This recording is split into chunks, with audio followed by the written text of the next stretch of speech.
There was a city somewhere in Azerbaijan that housed the world's only museum devoted entirely to bread. We're talking collections stretching from the 7th millennium BC all the way up to Soviet space flights. Then the city got erased, brick by brick. Only a mosque survived. What do you even do with a place where bread was worshipped like a religion? This is the story of Aghdam, and this is Odd Places.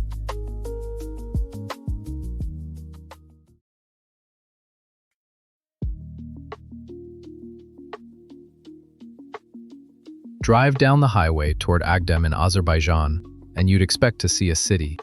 Instead, a vast gray plain of rubble stretching to the horizon. A single mosque's minarets rising from the center. That's what's left of a place that once thrived here. Pana Ali Khan didn't plan a city when he built this place as a hunting lodge in the 1700s.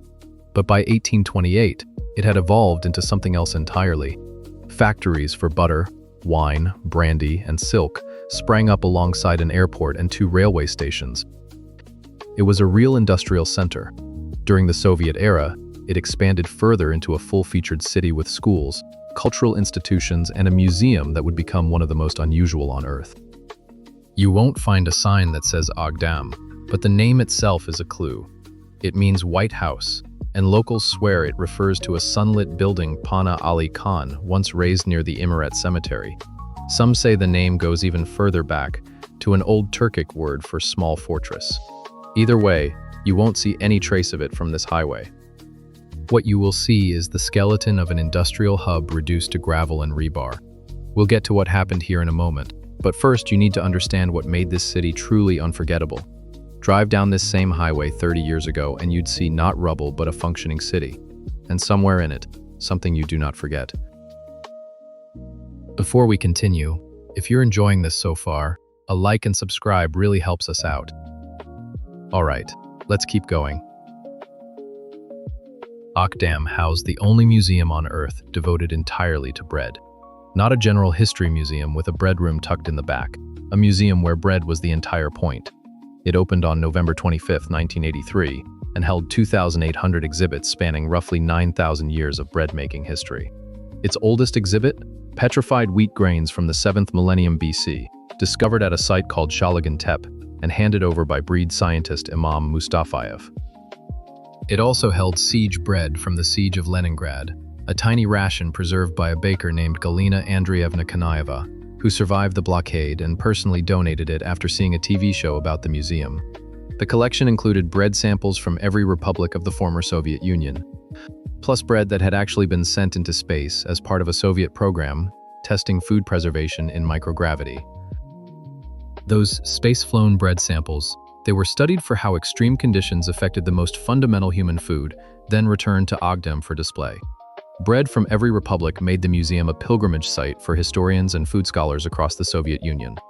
It was the only institution of its kind anywhere on the planet.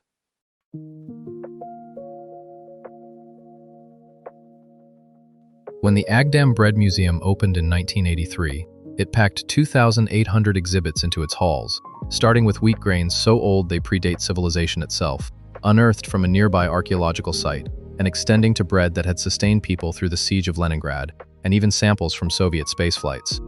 Bread was both sustenance and identity in this city. The museum made that connection tangible for every visitor who walked through the doors. Families brought their kids through the halls to learn about their city's heritage. School groups from the 74 schools in Aghdam visited regularly.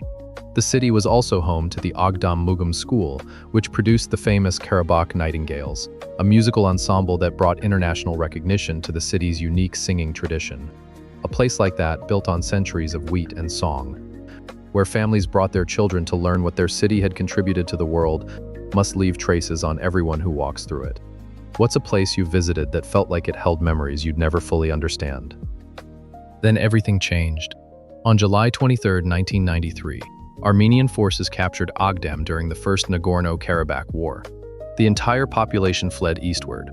Human Rights Watch documented that the city was intentionally looted and burned under orders, and that every single house was blown up to prevent return.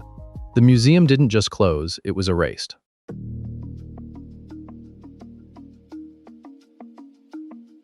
Aghdam has been called the Hiroshima of the Caucasus.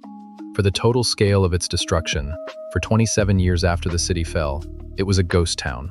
An OSCE mission in 2005 found it in complete ruins, with the exception of the mosque in the center. The city was dismantled brick by brick for building materials. The only surviving building, the Aghdam Mosque, built by architect Karbalayi Safikan Karabakhi between 1868 and 1870, was vandalized with graffiti, left roofless, and used as a cowshed by occupying forces. Aghdam returned to Azerbaijani control on November 20, 2020. President Ilham Aliyev visited 2 days later, gifting a Quran from Mecca to the mosque. Tourists trickled back in January 2022 to see the ruins. The local football team, originally called Mesul and later renamed Karabakh FK, played at the Imarat Stadium until it was destroyed. The club relocated to Baku and now plays in the Azerbaijan Premier League. Demining of the region? Estimated to take 15 years.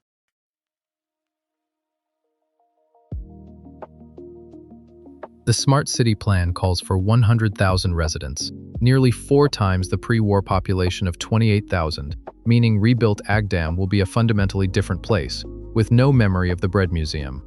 Reconstruction plans include a 125-hectare greenbelt, an artificial lake, canals, and electric public transport. By 2025, the Aghdam Industrial Park housed 29 businesses with $160 million in investments. The bread museum, devoted to sustenance, the most fundamental human need, was utterly destroyed. The mosque, devoted to faith, survived. It suggests that in Aghdam, what was worshipped mattered more than what was consumed. Here's the thing that really gets me. The 15-year demining timeline means the land where the museum stood remains poisoned and unwalkable. The world's only bread museum has no physical anchor in the city it once defined. It simply doesn't exist anymore. Not even in ruins.